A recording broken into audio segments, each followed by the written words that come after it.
Hello students, today our topic is hydration. सबसे पहले hydration क्या है वो पढ़ेंगे और उसके बाद में पढ़ेंगे what is enthalpy of hydration. तो यहाँ पे हाइड्रेशन का मतलब समझते हैं पहले कि भाई सॉल्ट है NaCl सॉलिड. तो ये NaCl सॉलिड को जब हम पानी में डिज़ोल्व करते हैं, वाटर के अंदर डालते हैं, तो NaCl पानी में इजीली डिज़ोल्व हो जाता है. तो ऐसा क्यों होता है और कैसे होता है वो समझते हैं. तो यहाँ पे हम ऐसा लिखते हैं Na plus aqueous plus Cl minus aqueous. यहाँ पे जो वाटर है, due to water sodium chloride ionize हो रहा है, मतलब डिसोसिएट हो गया अपने आयंस के अंदर. आयंस तो वैसे भी अंदर थे लेकिन वो काफ़ी क्लोज थे. सारे आयन के बीच में कूलम्बिक अट्रैक्शन होता है. We know that oppositely charged ion एक दूसरे के क्लोज पैक अरेंजमेंट में 3D अरेंजमेंट बना के पूरा एक लेटिस बना देते हैं. तो ये सॉल्ट केक पूरा हमारे पास होता है और इसी सॉल्ट केक को हम पानी में डाल देते हैं तो पूरा सॉल्ट केक गायब हो जाता है, मीन्स डिज़ोल्व हो जाता है. तो वो क्यों डिज़ोल्व हो गया, तो सबसे पहले ये सोचो कि सॉल्ट केक क्यों बना था. तो due to attraction force produce between cation and anion. यहाँ पे काफ़ी अट्रैक्शन था, तो पानी जब आया तो उसने इन दोनों के बीच का जो अट्रैक्शन है वो ब्रेक कर दिया. तो वो अट्रैक्शन कैसे ब्रेक करता है वाटर. अब ये क्लोज आते हैं तो लेटिस बनता है, ये दूर जाएंगे इनफाइनाइट डिस्टेंस पे तो लेटिस ब्रेक हो जाएगा.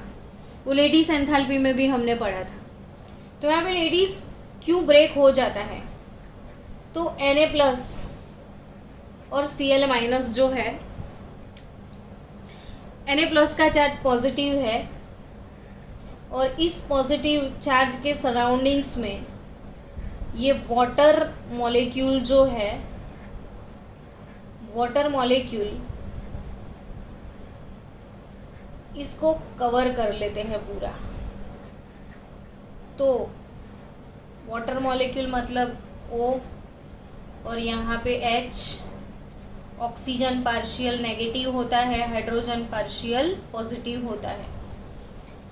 तो ये जो अपना वाटर मॉलिक्यूल है वो Na प्लस को पूरा कवर कर लेता है. तो इसीलिए ये वाले स्पीसीज को हम क्या बोलते हैं, Na प्लस एक्वियस बोलते हैं. क्या बोलते हैं इसको, Na प्लस एक्वियस. तो ये Na प्लस एक्वियस, Na के आजू बाजू में एक्वा है, पानी को एक्वा बोलते हैं, जैसे पानी का डॉक्टर एक्वा गार्ड. तो वाटर के लिए हम एक्वो वर्ड यूज़ करते हैं. तो यहाँ पे Na प्लस के सराउंडिंग्स में ऐसे वाटर मॉलिक्यूल फैल गए हैं, इसी फिनोमिना को हम हाइड्रेशन बोलते हैं. तो यहाँ पे Na प्लस का हाइड्रेशन हो चुका है, इसलिए Na प्लस के ब्रैकेट में AQ लिखा जाता है, एक्वियस. वैसे Cl माइनस तो उस पे चार्ज नेगेटिव है, तो नेगेटिव के आजू बाजू पॉजिटिव चार्ज वाले हाइड्रोजन आ जाएंगे. यहाँ पे भी हाइड्रेशन पॉसिबल है. ऑपोजिटली चार्ज हाइड्रोजन से ये कवर हो जाएगा, तो इसको बोलेंगे Cl माइनस एक्वियस. तो this phenomena is called hydration. If water is solvent then it is called hydration.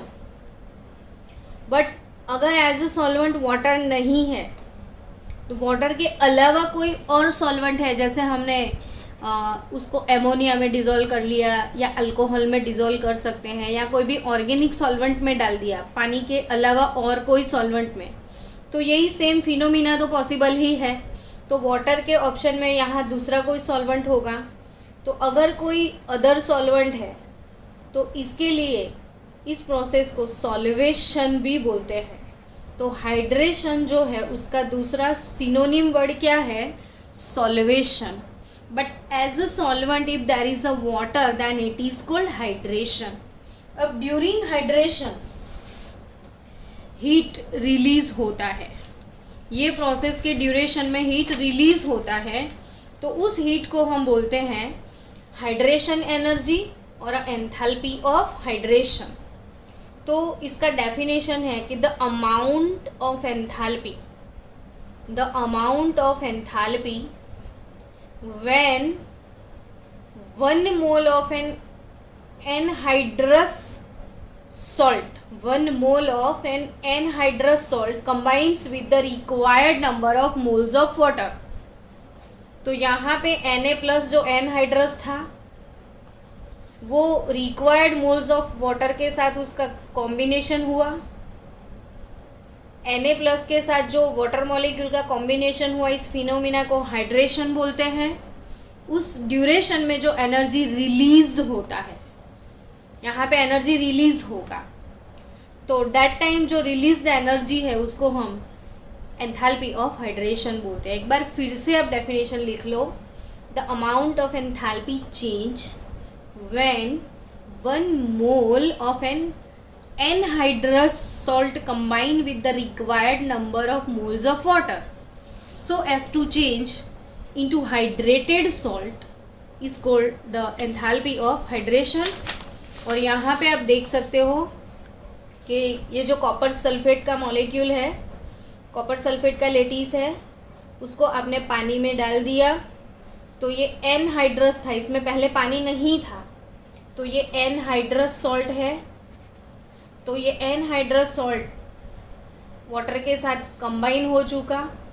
उस ड्यूरेशन में हीट कितना रिलीज हुआ तो -78.2 किलो जूल पर मोल हीट यहाँ पे रिलीज होता है। तो that heat is called hydration enthalpy. तो यहाँ पे हाइड्रेशन, सपोज मैंने NH4 प्लस उसको पानी में डाला तो यहाँ पे NH4 प्लस एक्वियस हो जाएगा। तो ये क्यों एक्वियस हो गया? अगर Na प्लस गैस है, इसमें मैंने वाटर डाल दिया तो ये भी Na प्लस एक्वियस हो जाएगा। तो क्यों? तो गैसियस Na प्लस के सराउंडिंग्स में ऐसे वाटर मॉलिक्यूल आ जाएंगे। तो ये वाले प्रोसेस को हम हाइड्रेशन, और वाटर के अलावा और कोई सॉल्वेंट है तो वो सॉल्वेशन, और उसके ड्यूरेशन में जब हीट प्रोड्यूस होता है तो उसे हीट ऑफ सॉल्वेशन और हीट ऑफ हाइड्रेशन और हाइड्रेशन एंथैल्पी बोल सकते हैं। अब हमको जाना है नेक्स्ट एंथैल्पी में। आज का हमारा टॉपिक, मेन टॉपिक है एंथैल्पी ऑफ सॉल्यूशन। तो कौन सा टॉपिक आज हमको पढ़ना है? Enthalpy of solution. तो अब सॉल्यूशन बनेगा NaCl, सॉल्ट को अपने पानी में डाल दिया तो पानी में NaCl डिज़ोल्व हो गया। तो डिज़ोल्व होने के बाद जो हीट रिलीज होता है, मतलब अल्टीमेट जो change in heat during that process is called enthalpy of solution. तो अभी आपने बोल दिया कि मैडम अभी तो आपने बोला ये हाइड्रेशन एंथैल्पी है, तो हाँ, ये जो लेटिस था पूरा, वो लेटिस पहले ब्रेक हुआ। तो लेटिस ब्रेक होने के लिए कौन सा एंथैल्पी चाहिए? तो लेटिस एंथैल्पी। फिर ब्रेक होने के बाद हाइड्रेशन हुआ, तो हाइड्रेशन एंथैल्पी और दोनों का टोटल होगा, तब मिलेगा हमको एंथैल्पी ऑफ सॉल्यूशन। पढ़ते हैं इसी टॉपिक को। सबसे पहले इसका डेफिनेशन पढ़ लेते हैं, फिर डिटेल में जाते हैं। तो आज का जो वैसे भी लेक्चर नंबर 12 है हमारा, यहाँ पे टॉपिक क्या है, एंथैल्पी ऑफ सॉल्यूशन। तो enthalpy of solution of a substance in a particular solvent is defined as the enthalpy change when 1 mole of the substance is dissolved in specified amount of solvent.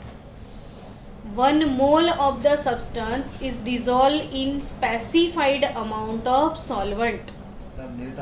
तो 1 मोल substance को जब specified amount में dissolve किया जाता है, जैसे 1 मोल sucrose है, 1 मोल glucose है, 1 मोल कोई आयोनिक कंपाउंड है, कोई भी सब्सटेंस 1 मोल जो सॉल्वेंट में डिसॉल्व होता है, तो 1 मोल सॉल्यूट को आप सॉल्वेंट में डिसॉल्व कर देते हो, तब जो हीट मिलता है, change in heat is called enthalpy of solution. और अपनी सीधी सादी लैंग्वेज में हम बोलना चाहे तो ये बोल सकते हैं कि जब सॉल्यूशन बनता है तब जो हीट में चेंज आता है उसको हम एंथैल्पी ऑफ सॉल्यूशन बोल सकते हैं। तो यहाँ पे KCl सॉलिड है, उसको पानी में डाल दिया तो KCl एक्वियस मिल गया।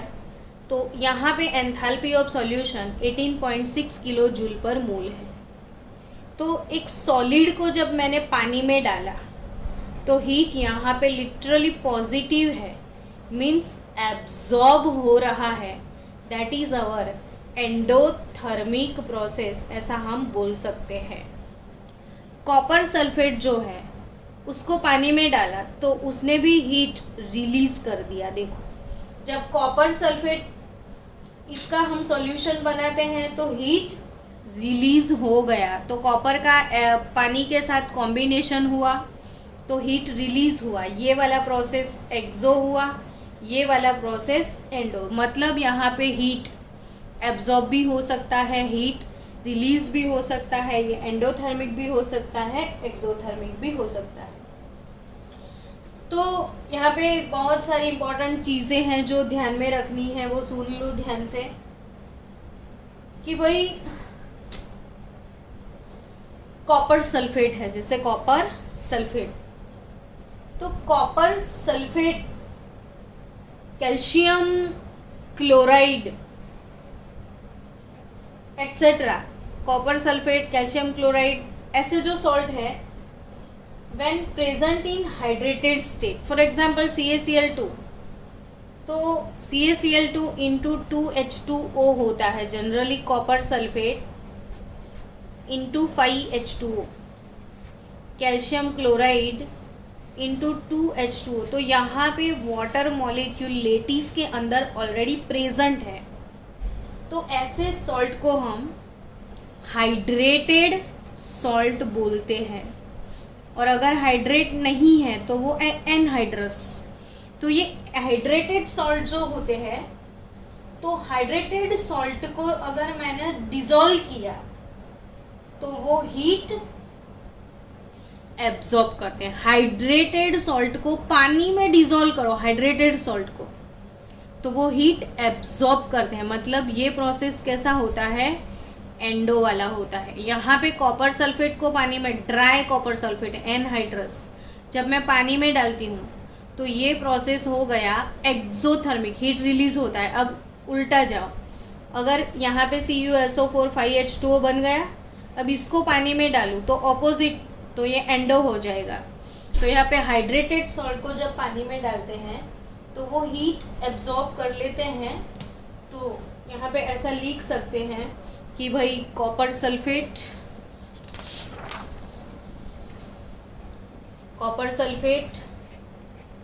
इंटू 5H2O, उसको पानी में डाल दिया plus aqueous, gives copper sulphate aqueous हो जाएगा। अब ये तो उसको जो सॉल्यूशन हीट है वो है प्लस 11.7 किलो जूल पर मोल। मतलब ये वाला प्रोसेस कैसा हो गया, तो ये वाला प्रोसेस है अपना एंडोथर्मिक प्रोसेस। चलो नेक्स्ट सॉल्यूशन की बात करें तो enthalpy of solution A B solid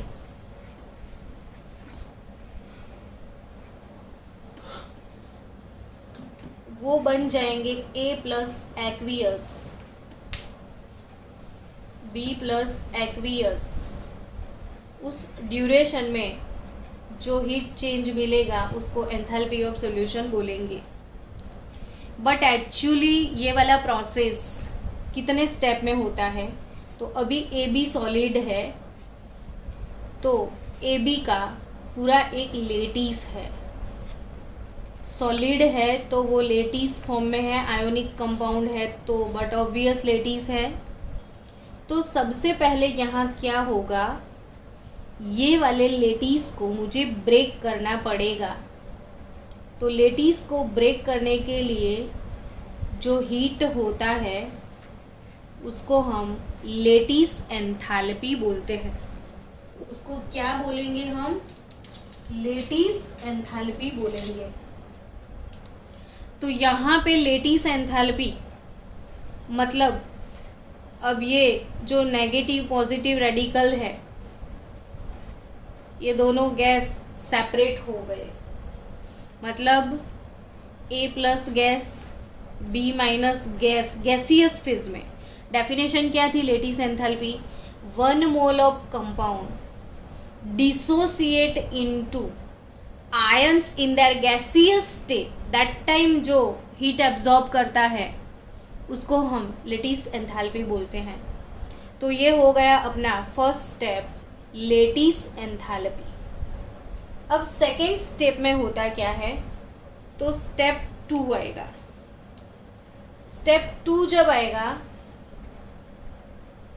तो उसको बोलेंगे हाइड्रेशन और सॉल्वेशन एंथैल्पी। तो यहाँ पे जो हमारा स्टेप 2 है, सेकेंड स्टेप है, सेकेंड स्टेप में इनका हाइड्रेशन हो गया। देखो तो ए प्लस गैस, उसके बाजू में वाटर के मॉलिक्यूल ऐसे आ जाते हैं। तो ये जो वाटर मॉलिक्यूल उसके सराउंडिंग्स में ऐसे आते हैं तो इसको हम ए प्लस एक्वियस ऐसा बोलते हैं। तो ये हो गया ए प्लस एक्वियस। ऐसे ही सेम बी माइनस एक्वियस, मतलब यहाँ पे कौन सा प्रोसेस हो गया? हाइड्रेशन। तो हाइड्रेशन प्रोसेस है ये लेटिस एंथैल्पी है, ये हाइड्रेशन एंथैल्पी। तो what is actually enthalpy of solution? ये एब्जॉर्ब होती है एंडो प्रोसेस, ये रिलीज होती है एक्सो प्रोसेस, ये एंडो प्रोसेस। तो यहाँ पे what is enthalpy of solution? तो lattice enthalpy plus hydration enthalpy दोनों का टोटल कर दिया जाए तो उसको बोलते हैं एंथैल्पी ऑफ सॉल्यूशन। अब NaCl का एग्जाम्पल ले ले अगर हम, तो अगर हमारे पास सोडियम क्लोराइड है तो लेटिस एंथैल्पी 788 किलो जूल पर मोल है, उसका हाइड्रेशन एंथैल्पी है -784 किलो जूल पर मोल। अब उसका पानी को, सॉल्ट को पानी में डिसॉल्व करोगे आप NaCl सॉलिड को और Na प्लस एक्वियस मिलेंगे तो उसकी सॉल्यूशन एंथैल्पी क्या बनेगी? तो यहाँ पे लेटिस एंथैल्पी जो है वो 788 है और हाइड्रेशन एंथैल्पी है वो 784 है। तो difference is here 4 kilo joule पर मोल। तो दोनों का जो डिफरेंस निकला उसको हम बोलते हैं एंथैल्पी ऑफ सॉल्यूशन। तो क्या बोलते हैं इसको हम? Enthalpy of solution. तो यहाँ पे आपको ध्यान में रखने वाली 2 चीज़ें हैं। मोस्ट IMP बात क्या होगी यहाँ पे? तो अब आप सोचो कि भाई lattice enthalpy greater than hydration तो substance is insoluble in water, और lattice enthalpy less than hydration तो यहाँ पे लेटिस जो हाइड्रेशन एनर्जी रिलीज होता है, देखो यहाँ पे हाइड्रेशन एनर्जी जो है 784 है और लेटिस कितनी है 788। तो लेटिस और हाइड्रेशन का जो डिफरेंस होता है वो लेटिस ग्रेटर देन हाइड्रेशन होगा तो सब्सटेंस पानी में डिसॉल्व नहीं होगा, इनसॉल्युबल होगा, और lattice enthalpy less than hydration enthalpy तो substance is soluble in water. तो ये बात आप ध्यान में रखना कि लेटिस ग्रेटर देन हाइड्रेशन तो substance insoluble, lattice less than hydration तो सब्सटेंस इज सॉल्युबल। मिलते हैं नेक्स्ट लेक्चर में हम।